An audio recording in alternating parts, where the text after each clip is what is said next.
नमस्कार साथियों, आइए जानते हैं बिहार की 50 बड़ी खबरें सिर्फ 10 मिनट में बिना टाइम बर्बाद किए। लेकिन शुरू करने से पहले एक छोटी सी बात, आप इस वीडियो को बिहार के किस गांव या शहर से देख रहे हैं जरा कमेंट में बताइए। और अगर आपको अपने बिहार से प्यार है तो दिल से एक लाइक जरूर ठोक दीजिए। बक्सर कटिहार में ठनका से मौत। बिहार के बक्सर और कटिहार में आकाशीय बिजली गिरने से 4 लोगों की मौत हो गई। बक्सर के दुर्गा मोड़ पर धर्मेंद्र गोंड और मिथिलेश राम की मौत हुई, 5 अन्य घायल हैं। अस्पताल में अफरा तफरी का माहौल रहा। हर साल ठनका से दर्जनों मौतें होती हैं, लेकिन अब तक बचाव और जागरूकता को लेकर कोई ठोस इंतजाम नहीं हो पाया है। मुजफ्फरपुर में वकील के घर डकैती। मुजफ्फरपुर के ब्रह्मपुरा थाना क्षेत्र में डकैतों ने अधिवक्ता दीनदयाल राउत के घर धावा बोल दिया।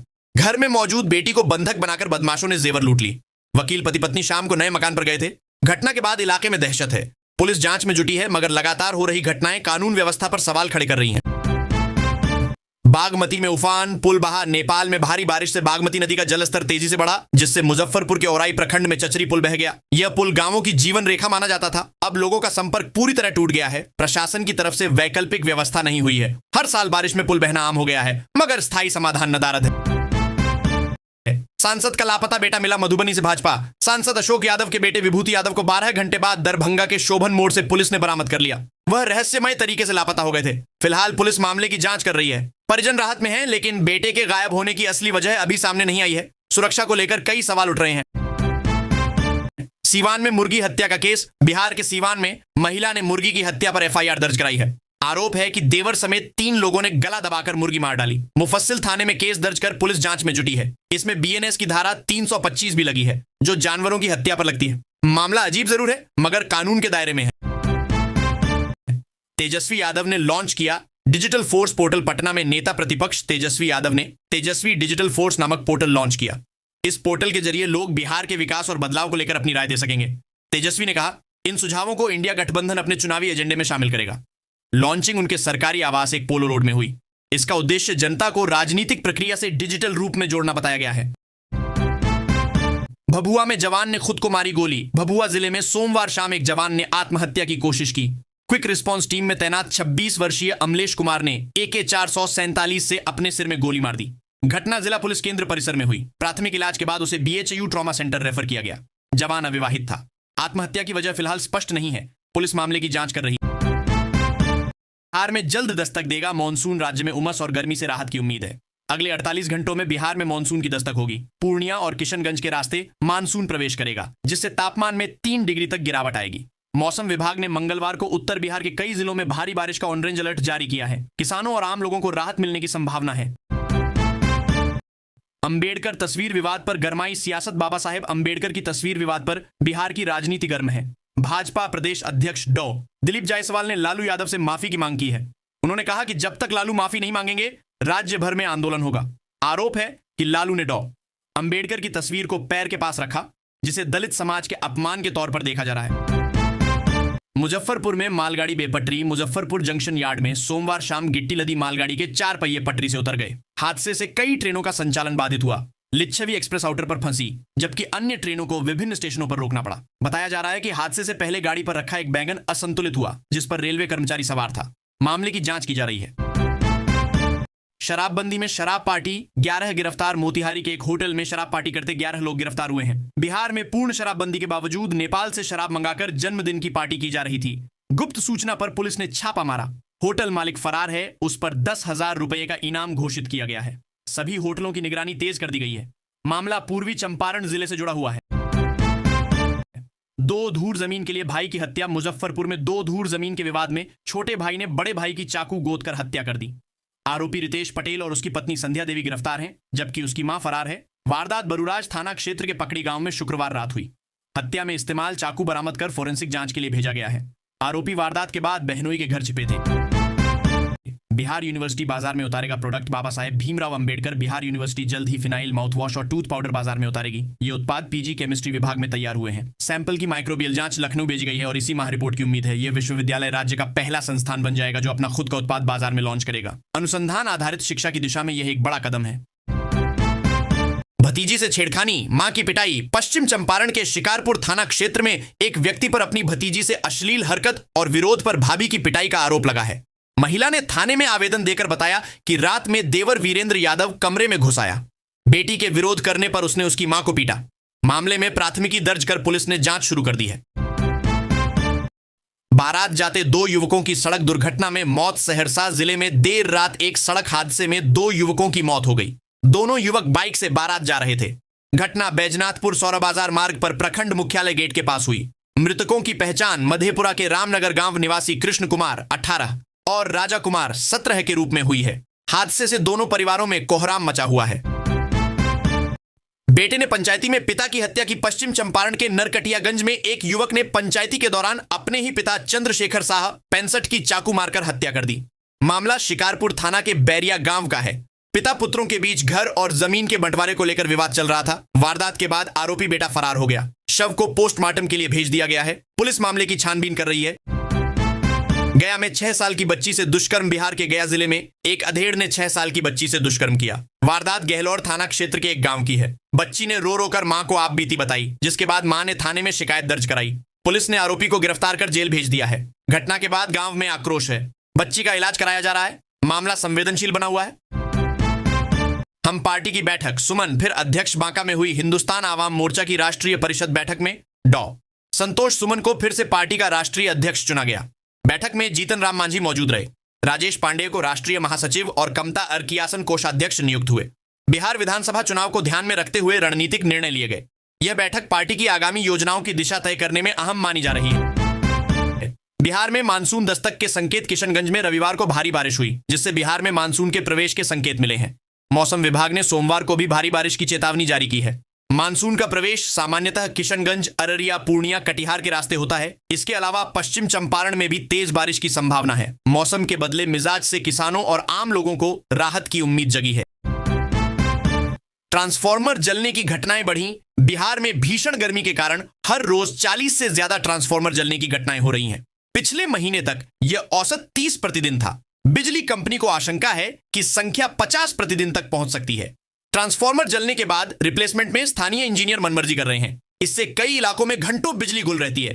कंपनी इस पर सख्ती के संकेत दे रही है। बिहार में मानसून की दस्तक। जल्द बिहार में 17 से 20 जून के बीच मानसून के प्रवेश की संभावना है। मौसम विभाग के अनुसार 15 से 16 जून से उत्तर बिहार में बारिश की गतिविधियां शुरू हो जाएंगी। इससे गर्मी से आंशिक राहत मिलेगी। हालांकि दक्षिण बिहार के लोगों को अभी 2 दिन और गर्मी झेलनी होगी। मौसम वैज्ञानिकों ने इसे मानसून आगमन की अनुकूल स्थिति बताया है। पटना सहित कई जिलों में हल्की बारिश की संभावना जताई गई है। मुजफ्फरपुर साइबर ठग के तार गैंग से जुड़े मुजफ्फरपुर के मीनापुर गांव का अभिषेक नामक युवक देश भर में साइबर ठगी चला रहा था। पुलिस को शक है कि उसके तार लॉरेंस बिश्नोई गैंग से जुड़े हैं। वो विदेशी नंबरों से लोगों को निशाना बना रहा था। पुलिस की छापेमारी से संगठित साइबर गिरोह का पर्दाफाश हो सकता है। टेलीग्राम व सोशल मीडिया का इस्तेमाल कर शिकार फंसाता था। इस नेटवर्क में उसके अलावा और भी लोग शामिल माने जा रहे हैं। बिहार में 19 पुलिस अफसरों का तबादला। राज्य सरकार ने 18 आईपीएस और एक बिपुसे अफसर का तबादला किया है। पटना सहित 6 जिलों में नए एसपी तैनात किए गए हैं। पटना के सीनियर एसपी अवकाश कुमार की जगह पूर्णिया के एसपी कार्तिकेय के शर्मा को लाया गया है। यह कदम हालिया आपराधिक घटनाओं के मद्देनजर उठाया गया है। इसके साथ ही पटना के तीनों सिटी एसपी भी बदले गए हैं। तबादले से प्रशासनिक सख्ती के संकेत मिले। शादी के बाद दुल्हन को लूट ले गए बदमाश। कैमूर के चैनपुर में शादी के बाद दुल्हन लेकर जा रहे दूल्हे की गाड़ी को NH 219 पर रोककर बदमाशों ने लूटपाट की। जेवर नकदी के साथ दुल्हन को भी बाइक पर बिठाकर ले गए। पीड़ित सुरेश कुमार ने बताया कि गिरोह ने पहले ही शादी के बदले 1,10,000 रुपए लिए थे। घटना सुनियोजित लग रही है। थाने में शिकायत दर्ज कराई गई है। पुलिस जांच कर रही है। पटना में महिला की संदिग्ध मौत। बवाल पटना के जबूचक गांव में एक महिला राधिका देवी की संदिग्ध स्थिति में मौत हो गई। परिजनों का आरोप है कि महिला की मौत पुलिस की पिटाई से हुई है। इसके विरोध में ग्रामीणों ने शव सड़क पर रखकर टायर जलाए और जाम कर दिया।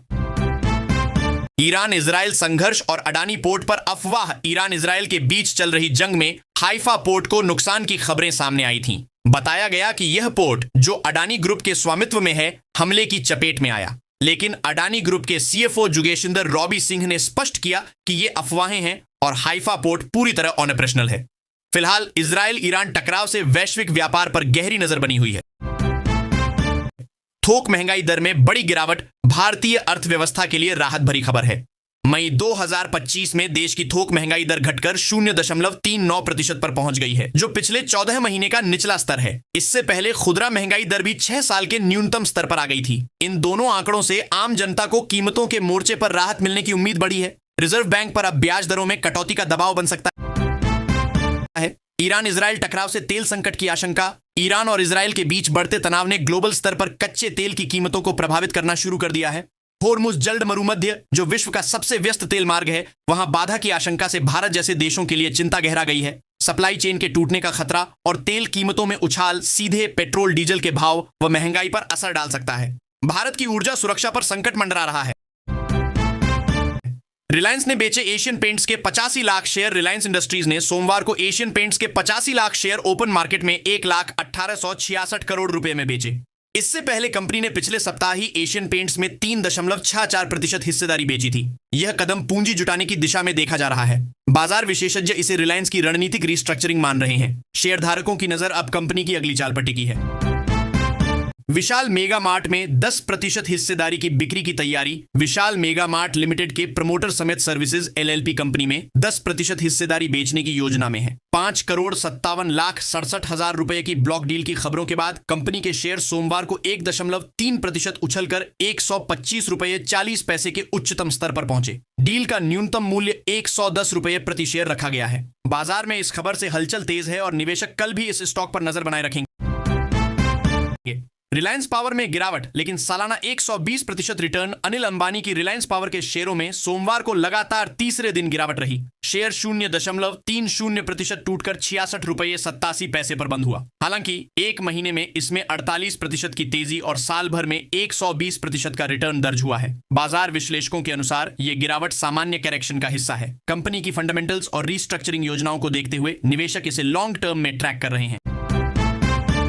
A171 हादसे पर एयर इंडिया चेयरमैन का भावुक संदेश। A171 विमान हादसे के बाद एयर इंडिया के चेयरमैन एन चंद्रशेखर ने 16 जून को गुरुग्राम हेडक्वार्टर में कर्मचारियों को संबोधित किया। अपने संदेश में उन्होंने इस त्रासदी से उपजी पीड़ा को साझा किया और साहस के साथ प्रतिक्रिया देने वाली टीमों की सराहना की। उन्होंने कहा कि यह समय एकजुट रहने का है और पीड़ितों के परिवारों के साथ संवेदनशीलता और सहानुभूति दिखाने का है। एयरलाइन की प्राथमिकता अब सुरक्षा और सेवा पर है। इंफाल एयरपोर्ट से एयर इंडिया ने बंद की सेवा। एयर इंडिया ने 15 जून से इंफाल अंतर्राष्ट्रीय हवाई अड्डे पर अपनी पूर्ण सेवा उड़ानों को बंद कर दिया है। हालांकि एआई एक्सप्रेस यहां सेवाएं जारी रखेगी। एआई अधिकारियों के अनुसार यह निर्णय एयर इंडिया की पूर्व नियोजित दीर्घकालिक रणनीति का हिस्सा है और इसका हाल की किसी घटना से कोई संबंध नहीं है। विमानन विश्लेषकों का मानना है कि कंपनी अब अधिक लाभदायक रूट्स पर फोकस कर रही है। बेलराइज इंडस्ट्रीज का मुनाफा 575% बढ़ा। बेलराइज इंडस्ट्रीज लिमिटेड के शेयरों में सोमवार को जबरदस्त तेजी देखने को मिली। स्टॉक 6% से अधिक उछलकर 108 रुपये 98 पैसे पर बंद हुआ। यह कंपनी के 12 हफ्तों का उच्चतम स्तर है। चौथी तिमाही में कंपनी का शुद्ध लाभ 575% बढ़ा है, जिससे निवेशकों का भरोसा और मजबूत हुआ है। बेलराइज हाल ही में शेयर बाजार में लिस्ट हुई है और लगातार मजबूत प्रदर्शन कर रही है। मैन इंफ्रा कंस्ट्रक्शन में प्रमोटर ने बढ़ाई हिस्सेदारी। रियल एस्टेट सेक्टर की company man infra construction limited के प्रमोटर ने क्वांट म्यूचुअल फंड के स्वामित्व वाले इस स्टॉक में अपनी हिस्सेदारी और बढ़ा दी है। बीएसई पर स्टॉक 164 रुपये 60 पैसे पर ट्रेड कर रहा है। प्रमोटर की इस बढ़ी हुई भागीदारी को कंपनी के भविष्य में सकारात्मक संकेत के रूप में देखा जा रहा है। निवेशकों में इस कदम के बाद से खरीदारी की धारणा मजबूत हुई है। शेयर बाजार में तेजी। सेंसेक्स 777 अंक चढ़ा। सोमवार को भारतीय शेयर बाजार में गिरावट पर ब्रेक लग गया। सेंसेक्स 777 अंक यानी 0.80% की तेजी के साथ 81,796.15 पर बंद हुआ। वहीं निफ्टी में 0.92% यानी 227 अंकों की उछाल रही और यह 24,946 पर बंद हुआ। बाजार में यह तेजी बैंकिंग, ऑन्टो और आईटी सेक्टर के स्टॉक्स में खरीदारी की वजह से आई है। विश्लेषक इसे स्थिर वैश्विक संकेतों और घरेलू निवेशकों की सकारात्मक धारणा से जोड़ रहे हैं। इंडेफ मैन्युफैक्चरिंग ने 8 दिन में दिया 100% रिटर्न। बजाज ग्रुप की कंपनी इंडेफ मैन्युफैक्चरिंग ने निवेशकों को मात्र 8 कारोबारी दिनों में 100% से अधिक रिटर्न दिया है। सोमवार को शेयर 7% की बढ़त के साथ 68 रुपये 10 पैसे के बाद से 52 हफ्ते के उच्चतम स्तर पर पहुंच गया। शेयर की शुरुआत 54 रुपये 90 पैसे से हुई थी। बाजार में इस तेज उछाल का कारण कंपनी की मजबूत फंडामेंटल्स और आक्रामक बिजनेस प्लान को माना जा रहा है।